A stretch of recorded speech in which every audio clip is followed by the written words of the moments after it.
para pencinta kitab suci yang rindu mengalami Allah melalui sabdanya, bertemu kembali bersama saya Jenny Saudri Evelia dalam Daily Bible Session. Hari ini tanggal 7 Juli 2026. Masih dengan tema mengenal hati Allah dengan subtema Allah yang hidup. Mari kita membaca sabda Tuhan dengan sedikit lebih dalam. Belakangan ini media sosial mengenal istilah the lulu is the solulu. Ungkapan ini menggambarkan seseorang yang hidup dalam delusi, seolah-olah apa yang diyakininya pasti akan menjadi jalan keluar. Kalau kita renungkan, ternyata kecenderungan seperti ini sudah ada sejak zaman Nabi Hosea. Ketika kita membaca Hosea hari ini, mari kita berhenti sebentar pada kata berhala. Lalu kita membayangkan patung. Padahal Hosea sedang berbicara tentang sesuatu yang jauh lebih dalam.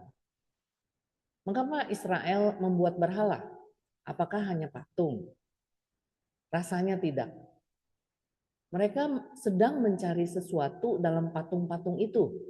Apa yang mereka cari? Mereka mengangkat raja dan pemuka tanpa setahu Allah yang menjadi jaminan hidup mereka sejak zaman nenek moyang mereka.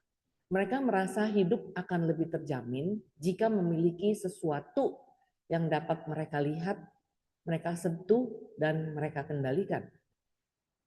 Berhala menjadi simbol dari hati manusia yang lebih mempercayai ciptaan daripada pencipta.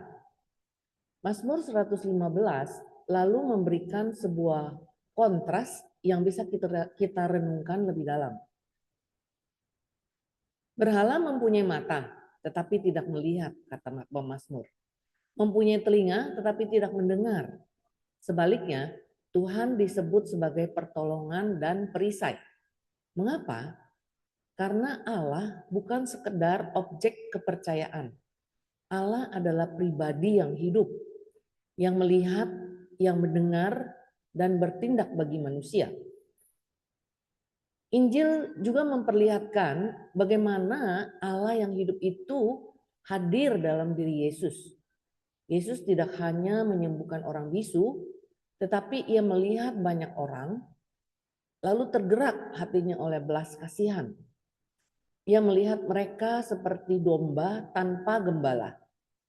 Inilah perbedaan antara Allah dengan berhala. Berhala tidak dapat melihat, tetapi Allah melihat kita. Berhala tidak dapat mengasihi, tetapi Allah mengasihi kita. Berhala tidak dapat menyelamatkan, tetapi Allah datang mencari dan menyelamatkan kita.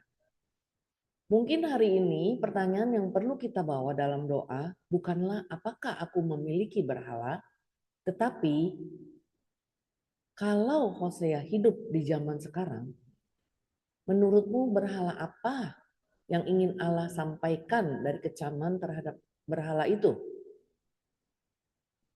Semoga hari ini kita tidak hanya semakin memahami kitab suci, tetapi semakin mengalami Allah melalui sabdanya. Dan sebelum kita berpisah, saya ingin meninggalkan satu pertanyaan untuk kita semua renungkan. Kalau Hosea hidup di zaman ini, menurutmu berhala apa yang ingin Allah sampaikan dari kecamannya? Mari kita diskusi di thread. Tuhan memberkati. Salam Susipe.